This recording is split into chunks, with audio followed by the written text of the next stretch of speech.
Next, I'd like to invite Augusta Lokhurst onto the stage. Ms. Lokhurst, a hospital social worker and registered massage therapist in Vancouver, has in both capacities worked with the survivors of war. In addition, she has worked in both areas of violence against women and refugee rights. She has studied somatic and trauma therapies and has deep interest in meditation. Her mother, Elisabeth Lokhorst, and family lived in the former Dutch East Indies, where they were interned by the Japanese Imperial Forces during the Second World War. Augusta's family experience has had a great impact on her life and perspective. She will share with us some of her thoughts as a daughter of a World War II survivor. Hello, everyone. It is an honor and a challenge to speak to you today. It is an honor to represent those who can no longer speak for themselves about their lived experiences of internment in the camps of the Japanese Imperial Forces in the former Dutch East Indies. It is an honor to speak of my mother's life. She would have never thought that I would be here today to speak to you about her experience and how I have been impacted by her family's experience of war. When she was dying 3 years ago, my mother wondered if she would be remembered, if anyone would visit her grave. She had internalized a sense of low self-esteem that I attribute to her having been subjugated to the harsh conditions of internment as a young woman. This is why I had no hesitation to accept the invitation to speak to you today. It would have meant a great deal to my mother. The challenge in speaking to you is the silence that Marius also spoke of. Our family rarely spoke about my mother's experience of internment while I was growing up. I also heard the reasons that Marius gives for that silence. But the other explanation I was given was that parents did not want to pass on the trauma of what they had lived to their children. There was not the same understanding at the time about traumatic memories and how that trauma can be healed. My parents' thinking was that if they just carried on, life would normalize. My own experience has been that the emotions associated with the hardship of internment are so deeply felt that it is difficult to talk within families.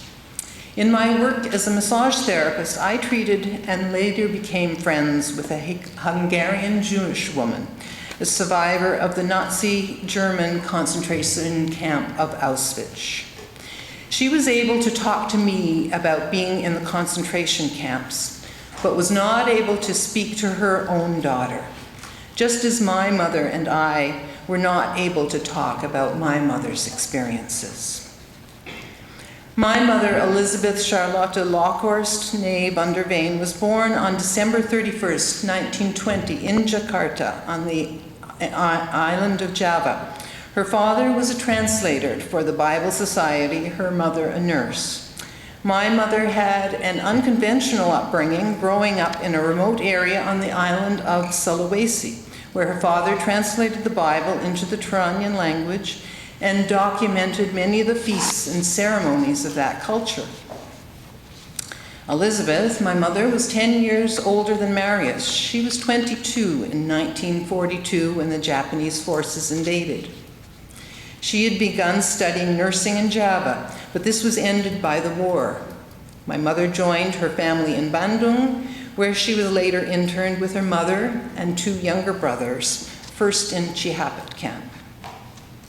My mother was made to do hard labor, moving furniture, even pianos, which the Japanese had confiscated. There was little food. Red Cross packages and letters from loved ones rarely got through. As the war went on, the conditions became worse and more crowded, and food more scarce. Prisoners were expected to bow when soldiers and officers passed, and were beaten or horsewhipped if they failed to do so. Collective punishments were issued when rules were breached. This meant all the prisoners standing out in line in the tropical sun for hours upon hours. Many collapsed and were beaten. From what I have pieced together, my grandmother likely suffered from bipolar syndrome while in internment. My mother, for her, this was extremely difficult, as she was expected to be responsible for her mother's behavior. Later, I came to realize that one of the deepest of my mother's sorrows came from the way that her mother died and the fact that she had not been able to be with her. My mother herself was hospitalized for over a month to recuperate after liberation. She was then reunited with the remaining members of her family, her father, and 2 of her brothers, and went to the Netherlands. She married my father there, and they immigrated to Canada in 1955 with me as an infant. I am now of the opinion that my mother suffered from complex post-traumatic stress disorder. In Canada at the time, there was no model to understand her depression and anxiety, and few resources to address it in the rural area where we lived. It was only later in life, when she moved to Vancouver, that a Jewish physician, who was also my doctor, understood what she had suffered and was able to help her enormously. The impact of my mother and her family's experience on me was that I was aware at an early age that my mother carried a great deal of pain that I could do little about. I learned to grow up quickly and to become a caregiver as a way of coping in my family. When older, I became angry with my mother for not being able to parent and for her depression and anxiety. She was not easy to live with. She could not stand up to authority or advocate for herself. I tried not to be like her. There was no one besides my father to help explain why she was the way she was. At the same time, I was aware of the terrible things that human beings were capable of doing to each other. In my early teens, I read about the Jewish Holocaust and about natural disasters. I knew that the world was not a stable place, that societies could quickly be overturned. I felt I had a kind of double life, the outer presentation and the inner pain, which was not only my own pain. Luckily, throughout my life, I have found the ways to address and heal these wounds inside myself. The advantage of my sensitization to the pain of others was that I was able to recognize and identify with people who were marginalized and oppressed, who had experienced violence, abuse, or conflict. This led to my becoming a social worker. In my work, when I disclose my parents and families, my mother and family's experience of imprisonment, people trust to talk to me about their own experiences in war and conflict. They trust that I understand. In my work, I have also come to recognize the intergenerational effects that trauma can have if not addressed. My mother developed a melanoma, skin cancer, that led to her death when almost 91. She would ask the doctors if her cancer had been caused by exposure to the tropical sun for long hours of punishment. She never got her answer. No one could make a direct link, but to me it was clear how important it was for her to know. As her melanoma grew and left a wound on her leg, she did not want it dressed or bandaged. I often thought her exposed wound was like showing others the pain she carried inside, but had never been able to fully express. I accompanied my mother in her journey at the end of life, the journey she was not able to make with her mother. It was then that I saw her courage to overcome the difficulty she had in letting other human beings close to her.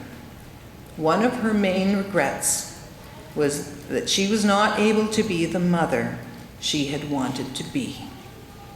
She and I were able to mend our relationship in her last years. She died in peace. I think it is important for students to learn about what has been called the forgotten Holocaust in order to honor the truths of those who have suffered injustices. My mother wanted her suffering and the suffering of others recognized and acknowledged by Japan. Knowing about these truths counters a skewed presentation of history. The causes of conflict are complex, but it is only when all parties own up to their contributions that the roots of conflict can be exposed and the steps can be taken towards reconciliation. Hearing the voices of those who have suffered, including women, children, civilians, is a way of holding those with power and in power responsible for their actions so that similar events and violations are not repeated. Today, with the pressure of climate change, I feel strongly that we humans cannot afford to continue with wars. More than ever before, we must find other ways to settle differences and avoid conflict. The impact is too great for us, humans, but also on our Mother Earth.